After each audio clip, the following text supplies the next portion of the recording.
Welcome to Accessible Europe 2019 from Malta. And in fact, we are very pleased to have amongst us Mr. Jaroslaw, Head of Regional Office for Europe, ITU. Welcome. As Head of the Office for Europe, can you please describe the regional initiatives, mechanism, and the work that is being done on ICT accessibility? Every 4 years, the member states of the Europe region are getting together in order to discuss and design the priorities relevant for the region. So also this has happened in 2017 when the 46 member states got together and identified the accessibility as one of the priorities which should be addressed at the regional level with the concrete actions taking place at the regional level, but also with the implementation at the national level, and to provide support to those who express such a need, but also to advise them how to make the things happen to remain in line with the trends taking place at the European level. So this is the reason why also the member states indicated that they would like to see the one unique platform for the all European countries, for those being part of the European Union, but also those who are on their pathway to join the European Union, to accelerate their process in making all societies much more inclusive and the ICTs accessible. That's why we prioritized already last year the actions leading towards the launch of the Accessible Europe as the platform which is jointly organized by the ITU and the European Commission with the support of the many member states and many stakeholders.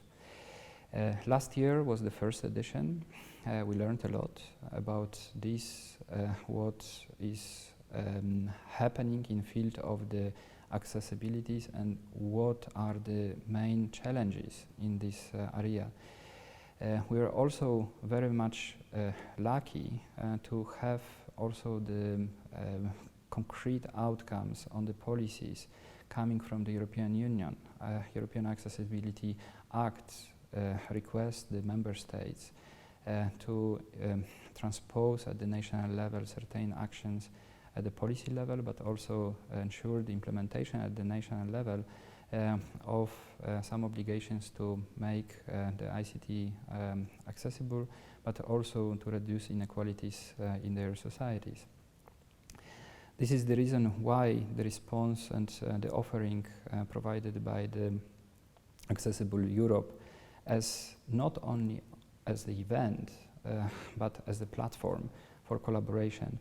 It was a good response to the real needs of the member states, but more importantly to the other stakeholders working in the field and making real change on the ground. Private sector, NGOs, academia, innovators, startups, SMEs, and many, many more. So that's why we are very happy also to move to the second edition of this event to Malta, which is one of the countries which is having quite big achievements in this field with the tangible projects, going step by step, making real change in the access, making the access to the financial services accessible, and to the education accessible, and providing some special applications like Spot to make sure that whoever is disadvantaged by any kind of the disability can feel like not being aside and not being alone. So that's why we are very happy to see this year a lot of innovation also presented. During this event, we succeed to create also the unique ecosystem of the stakeholders working on the innovation in field of the accessibility, bringing the display of the newest technologies, having the potential to change the life of the persons with disabilities. A few years back, nobody would even imagine about having the glasses with the artificial intelligence engine helping the blind person to live like the normal person without the disabilities, and navigating and providing the guidance through the face recognition, through the object recognition. Technology is incredible. Technology is just incredible. And it's been a real pleasure having the possibility of talking to you and hearing more about it, and look forward to more. Thank you, Mr. Ponde. Thank you very much.